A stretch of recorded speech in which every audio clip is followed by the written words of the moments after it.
This segment of the news is brought to you by Sun Oil Limited.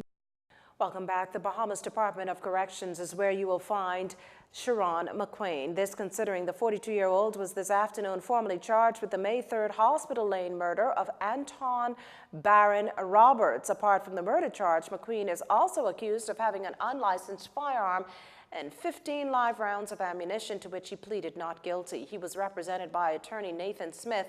McQueen's to remain at the Bahamas Department of Corrections until June 19th. A psychiatric evaluations found that alleged child abductor Deandra Gibson is fit to enter a plea in the case of such charges. And that's exactly what the 29-year-old hairstylist did when she appeared before Magistrate Samuel McKinney this morning. Gibson pleaded not guilty to 4 counts of abduction of an unmarried person under the age of 16, the youngest a 3-year-old boy. Now, Gibson's plea comes only a month after her attorney, Howard Thompson, argued in court that she had a history of mental illness, adding that just last year she had been treated at New York's Brookdale University Hospital Medical Center.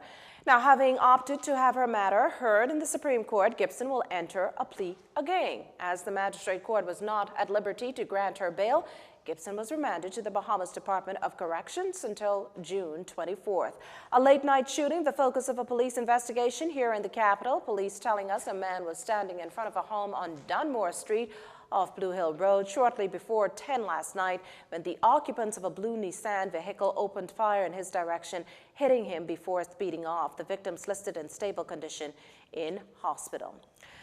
The continued spate in violent crime has a Baptist clergyman calling for divine intervention. Senior Pastor Emeritus of New Covenant Baptist Church, Reverend Simeon Halls, urging Bahamians and residents to all pray for a 30-day period without one murder here in the Bahamas. And after praying, turn in and on criminals. After all, it is rank contradiction, he says, for parents or anyone to pray for peace and then knowingly harbor criminals simply because of familial ties or because they benefit directly from such behaviors. Now, Bishop Hall also finds it absurd to politicize the homicide rate and level of criminality, as a grieving mother is neither comforted by statistics or by playing the blame game.